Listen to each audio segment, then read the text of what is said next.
What's up, y'all? It's your girl, Kiana, and I'm back with another review. This is my review for the Real Housewives of Potomac. This is Season 9, Episode 9. I was not there last night for the Whether You Like It or Not panel because I just got back home last night from being in Ohio through the holiday.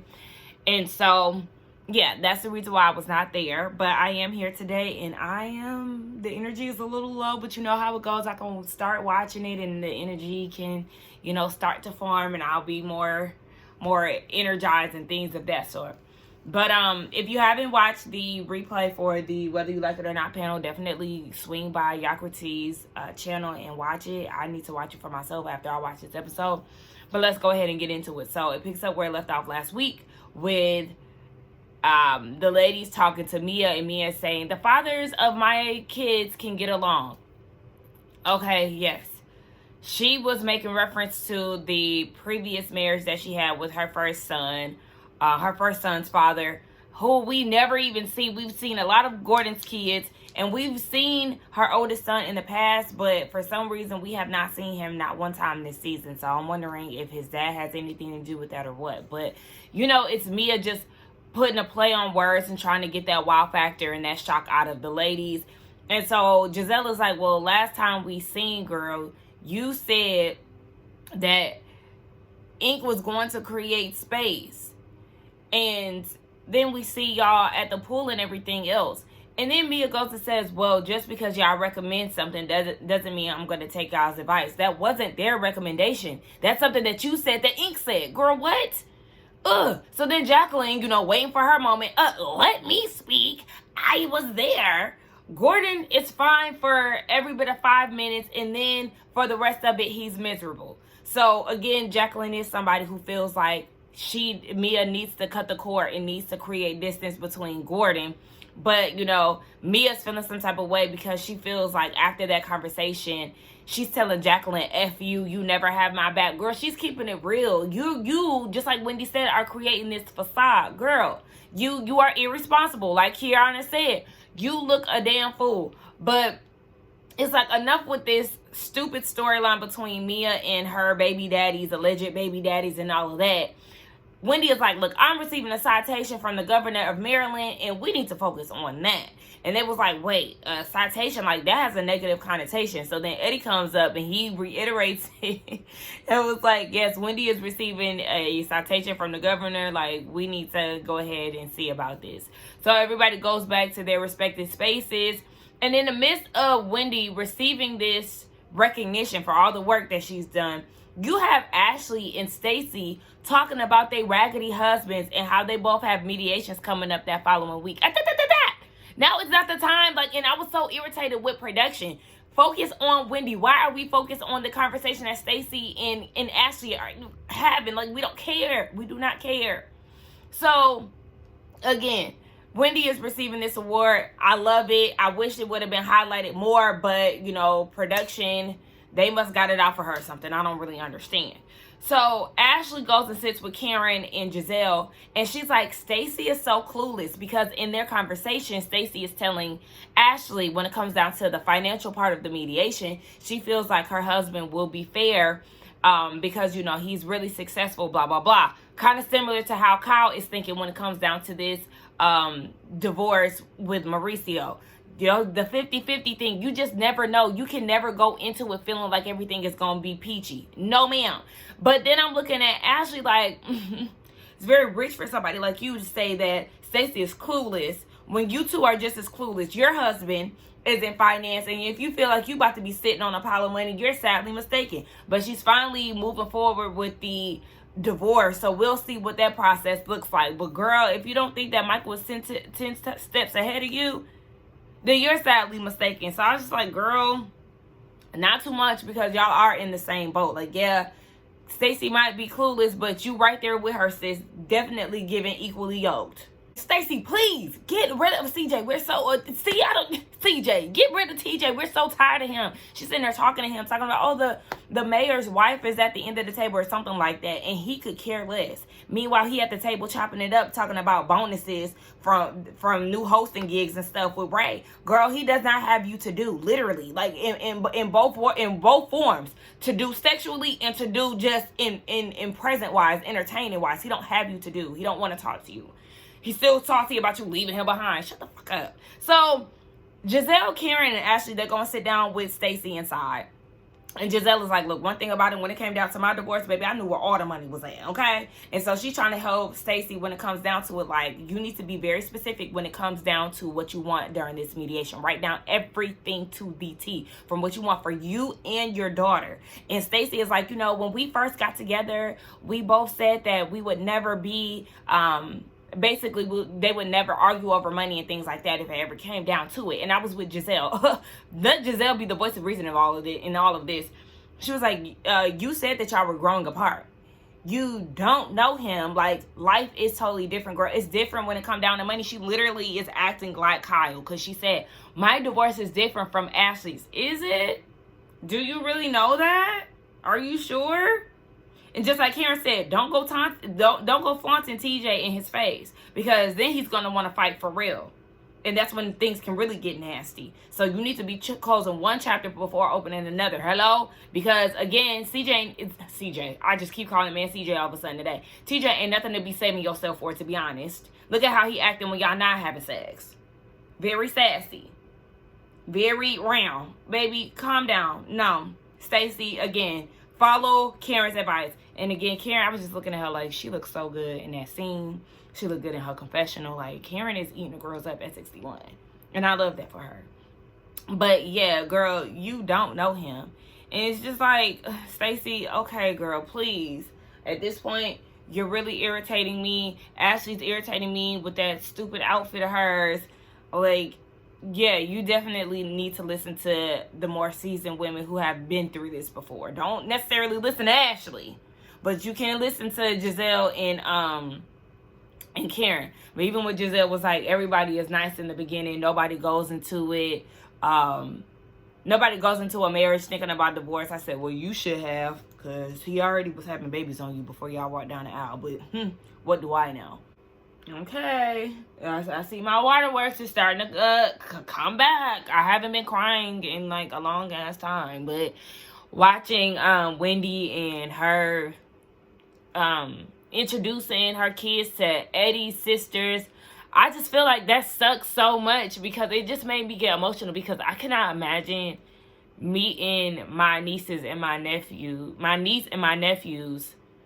at like such a older age. Like, I cannot imagine that. Once all three of my kids, okay, because that's what I call them, all of them was born, like, I was just instantly there for them. So I can't imagine meeting my niece at the age of 8, or meeting my nephews at the age of like 6 and 5. No. Shoot, y'all seen them in the last video. Those are my babies. We was just missing one, my niece, and I haven't seen her in a long time, actually. At least in like a year, it feels like, and I don't like that. I just was able to talk to her. When was the last time I spoke to her? I spoke to her election day. And I have been trying to reach out to her mom and her grandma. I've been trying to reach out to her. But for some reason, I don't know, her mom is just acting so oddly strange. And it's like, at this point, I have to just let it be what it is. I can't stress myself out over other people's actions and emotions and stuff. But it really bothers me, because I never want my niece... I'm getting emotional. I just never want my niece to feel like we're neglecting her when it's not us. And I got plenty of proof showing that it's not us. But she's too young to like be in the middle of stuff like that. So I just keep it cute when I did speak to her. But I did let her know, like, we wanted you there. I was supposed to come get you and stuff like that. But I don't know. I just hate the fact that Wendy's kids have to get to know their family at a later date. Like, it's better late than never, but it's like, damn, y'all should have been there for them kids way longer than that. What was the family beef? What was the family beef? Was it that serious to where you take it out on the kids too? I don't know, but I just got all worked up and now I'm hot. Let's move on. Did a quick scene with Giselle and Grace. She's in town. She's completed her first year of college, and she said there was some ups and downs, you know, with her granddad suddenly passing away. That was a lot, but she said she did shock herself within her first year. And then they got more into the passing of Giselle's dad and how the twins were really there for her. Grace was away in school, which she was happy about, but the twins, they really, you know, helped her keep it together and supported her in that aspect. And she said even when they go off to college, it's going to be, Grace thinks that one of the twins is going to have a meltdown because she relies on the other twin a lot. And Giselle is just like, you know, with my dad passing and then my daughter's going off to college, she about to be an empty nester. Like, that's just a lot for her to adjust. But she said that her dad was in constant communication when he was in the hospital, and then he just suddenly stopped, and that's when she knew that she needed to be there for her dad. And so she was looking up plane tickets, and she was like, I just couldn't even do it. I couldn't type. And one of the twins helped her out with finding the ticket, called Jamal and was like, you know, my mom needs help. And he was like, just go to the airport. By the time you get there, like, you'll be good to go. So it's good that she has that support. I feel like everybody needs that type of support when they're going through something very hard. My uncle is going through something really tough right now, and I just love to see the family rally around him, or the family that is in support of him, just rally around him. And we've just been there for him every step of the way, and he is, you know, extremely grateful for it. But you can also tell he's such a provider, and he likes to do stuff for other people and himself and stuff, and he doesn't really like relying on us. But I know that he's truly grateful that he does have that, because, you know, in your weak times, you really need that. So shout out to all the family and friends who, you know, look out for their loved ones and actually, you know, express that love in that way of support. But yeah, it was a cute little scene between them. Again, we like Giselle when she's in mommy mode. She said once the girls leave, then she gonna, you know, get into a cooking class, which I want to do too. I like stuff like that. Even though I know how to cook, I just like doing stuff like that for the fun of it. Quick little scene with Kiana. She's down at Greg's place of business. I said, girl, why are we always center around Greg? Like, can we get more of your spa? Can we get more of like your day-to-day? I mean, maybe that is her day-to-day now, his business. And they feel like you need to hit the ground running a little bit more, sis. You out here with these cute outfits, but you ain't really doing the work. And I guess it's like a family-owned business. I said, is it me, or is everybody looking around like they annoyed with her? I don't know. Not really sure. But her and Greg, they get into the whole lawsuit thing. The lawyer said just let them do what it is that they do, and everything is going in a positive direction. She said that she is filing a personal injury case against Deborah. And she said that also had a negative effect on her relationship, because Greg always worries that something bad could happen to her, and then for her to get injured and being around this group, he really doesn't like that. Like, okay. Then she also expresses the fact that they have a big age, well, not a big age gap, but there is an age gap. She's 36, he's 42. He's kind of caveman-y. He's expecting dinner and all these things. Girl, listen, do you have your ring? Oh, okay. And that's the reason why you shouldn't even be working for him, because at this point there is no ring. He's expecting certain things out of you. You're working for his business. Cut all that shit out, because y'all both gonna get comfortable. Well, he gonna get comfortable, and you gonna be stuck in this role of doing things for him and not getting what you want out of the deal. So we'll just see how this plays out. So ladies get together. Who was missing? Oh, thankfully Mia wasn't there. Mia wasn't there. Jossie wasn't there. Kiana wasn't there. So it was Wendy, Stacy, Karen, Giselle, Ashley. You know, Wendy, first of all, girl, that dress was too long. That dress was too long. You couldn't even walk, girl. I don't even like dresses that touch my ankle unless it's loose. Okay? Them tight down to the ankle dresses, no. What, that's a maxi, ain't it? Yeah, no. I want to maximize my ankle movements, okay? My leg movements. I don't want to have a tight dress that long. But anyway, that actually looked cute.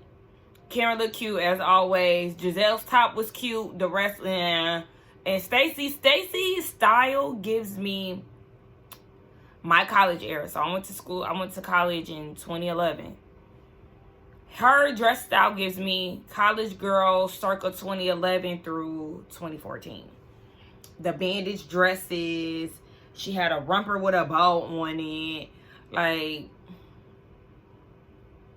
let's elevate. But I will say that she elevated a little bit more in her confessional look. She looked real cute in her confessional. Proud of her. You look good, girl. They start talking about their mediations. And Stacey said that they have multiple appointments, her and her husband. And she said that they operated very old school like. So he was in control of all the finances. She never paid for anything, any of the bills and things like that. So in this mediation, she's finding things out such as accounts and things that were in her name and all this stuff. And Wendy was like, I could relate to that because I don't know how to pay my mortgage. I don't know what company the light bill is in. And that's just her and Eddie's setup. She said, if I'm taking care of the kids, then that's your part. I said, hold on, wait. I don't give a damn if you paying all the bills or not. These kids, we made together. These kids got your last name, your face, and everything else. You gonna put in work with these kids. Now, it seems like Eddie is pretty hands-on. I don't know their day-to-day. But from what we see, it seems like him and his kids have a really good relationship. But just coming out of Wendy's mouth, no fucking thank you. Hey, it's me. I'm editing. And this is something I wanted to say too. Like, I really hate when women are oblivious to things. Wendy, the fact that you don't know anything about your house operations, that's an issue. Like, and she did say that it basically opened her eyes and, makes her want to be aware, even though she's not going through a divorce. Always be aware. Don't just rest in your femininity to the point where you don't know what the hell is going on. Because at the end of the day, this is your household as well. So yes, get familiar with how to do things. What is coming out of what goes where and everything else. Don't just rely on the man to look out for you, because at the end of the day, you never know what's going on. You never want to be blindsided. You never want to be looking like a fool. Even down to the smallest things. When Kyle was saying that Mauricio moved out and she don't know how to turn the TV on and stuff like that. Like, what are y'all doing? Like, what are y'all doing? The basic things y'all don't know how to do? That is so annoying to me. So annoying. Get a fucking grip, ladies. Please. That damsel shit, stop it. And then we get into Ashley.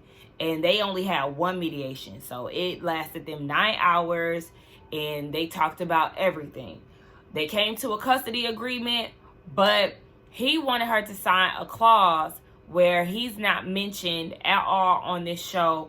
She can never say anything to basically throw dirt on his name. And she was like, no, not happening. And I'm glad she didn't go with that. But again, they're not having any more mediation. So it's something that either her lawyer and his lawyer have to work out, or she has to file something where it puts all her information out there, something like that. But Karen was cheering her on in her confessional like, you got that bargaining chip. Oh, you don't want me to speak about your name? Alimony. Give me the bread and now shut up. So we'll see how all of this plays out. Like I said, she just filed last week, so we'll see. But Stacey is happy that she's had these conversations with the ladies, because it's actually helping her to ask more questions and to, really dig her feet into the whole situation and get what she wants out of it. So we're watching 2 divorces unfold at this point. And then it's also like, but see, Stacey, this is what we're saying. Like, you think that everything is going to be amicable. Meanwhile, there was a lot of things that you didn't even know. He got stuff in your name that you didn't know. I mean, you could very much so be on the side of Sutton, where she got a whole baseball team or whatever out the deal, out the divorce. You could come up like that. But again, still, don't feel like he's just going to be looking out for your best interest, girl, because you don't know what he was doing behind the scenes. Karen has lunch with her daughter, Raven, and she's doing really good in her marketing career. And what else happened? Yeah, they talk about her lawsuit and stuff and how the girls are supporting her or how some of them are being judgmental and things. And Raven was just like, basically, they're not your friends. Yeah, I feel like with this situation, people do have the right to want to question what happened and, you know, your mental state, where you are and all of that, Karen. But if we're gonna say somebody who like isn't your friend, I definitely would say Mia, because she's going really hard, like trying to get you to talk about it on camera and trying to get you to incriminate yourself. So out of all of the ladies, I would say that it's definitely Mia is the one who ain't got your best interest at heart. Her and her little sidekick, Jacqueline. I'm so over Mia. Speaking of her, we get the scene of her trying to style Jacqueline, and both outfits that she tried on was ugly as hell. So, okay. The only thing I liked was the second outfit with the iridescent skirt, but I didn't like the top with it. Like, the top was fine, but the outfit together was ugly. So Mia talks about how Giselle is obsessed with her social media. No, she's not. She's just going off of the things that you say. Like, Mia, she again says these things for shock value and to gain attention from the ladies in the audience or whatever, but then gets mad because she's like, Giselle's always questioning my parenting and stuff, but look at what you provide to the people. Like, look at what you tell the group. Look at all these, like, all of this is really a result of your action. Yes, Gordon's too, but I'm just saying, when you're talking to the ladies, a lot of the times you put this stuff on yourself. So what are you even talking about, Mia? And this is somewhere where I have to be on Giselle's side. It's not her being obsessed. It's you being obsessed with attention to the point where you say any and everything, and then you get mad when people start questioning that. And you talking about what people treat you the way that you allow them. Shut the fuck up. Nobody cares, Mia. You're so tired. You're so played out. We're so over this storyline that you have with these two men and your children being in the midst of all of this mess. It's you. It's you. It's nobody else. It's you. And then it's like, if you were a real friend, you would pick up the phone and check on me or say, hey, can I come over? Are you doing the same thing with Karen? Like, you want to try to act like, oh, they're not being good friends to you. But then look at how you treat other people. You're not a good friend yourself. Look at how you treat your friend since childhood. Your childhood friend who said on TV, if y'all hadn't grew up together, y'all wouldn't be friends now. Like, you're not a good friend your damn self.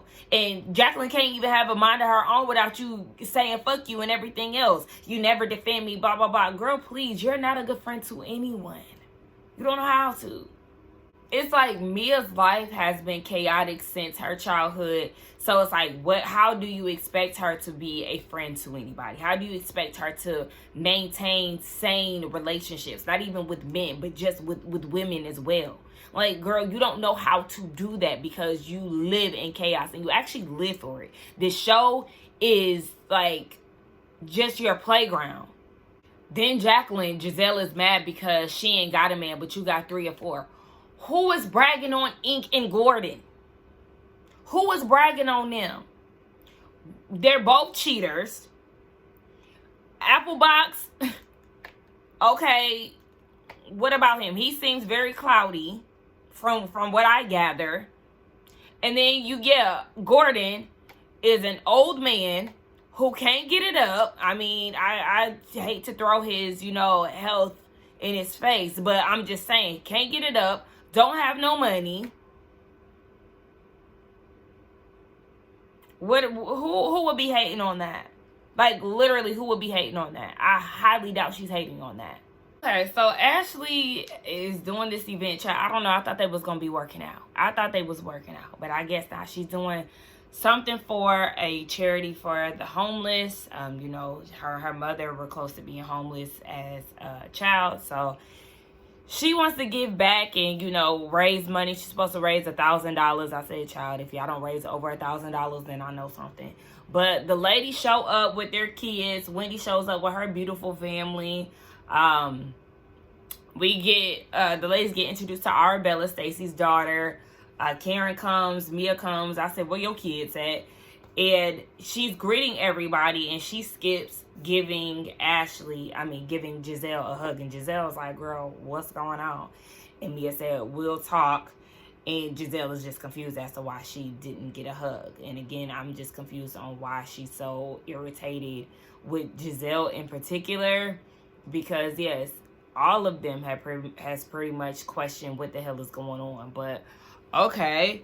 So the kids are watching. Everybody is watching Ashley basically climb down the side of a building. Again, child, I was confused as to why they were there, but I guess that's the reason. But I did crack up when Giselle caught ink elf on the shelf. Elf on the shelf, child.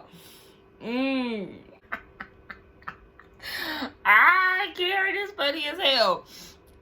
So Giselle and Mia, they have a conversation. Mia, what are you talking about? You sound stupid. You sound like a pure idiot. She's talking about, Giselle, I don't go around telling your business.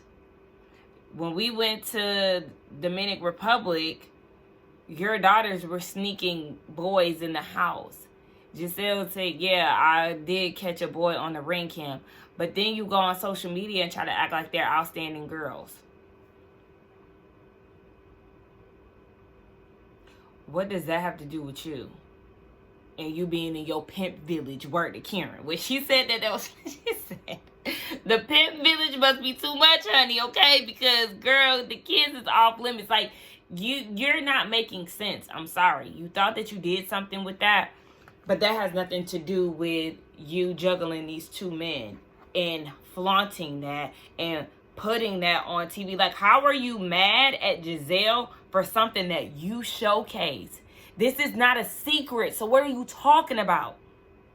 This is your storyline. Did you forget that? This is your storyline.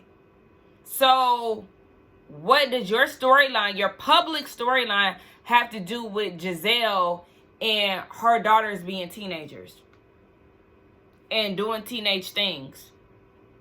Teenagers disappoint their parents, yes, but what would she look like putting that on social media? That doesn't mean that they're perfect. Her showcasing her daughter's accomplishment and everything, that does not mean that they're perfect. That does not mean that she doesn't discipline them and everything else. So you want her to get online and be like, these little got dudes coming in the house and everything else. No. Why would she do that? Mia, shut up. That shit fell flat and you sound stupid. Per usual.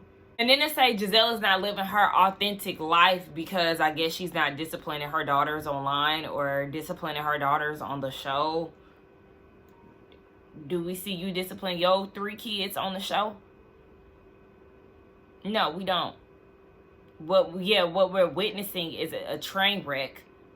And yeah, you are living authentically, but we also feel like some of this stuff don't even need to be shown on TV because once again, you're not protecting your children.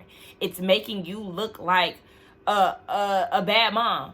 Like everybody has bad qualities, but what you're displaying is actually crazy. You look foolish. Your kids have seen your ex-man in the bed.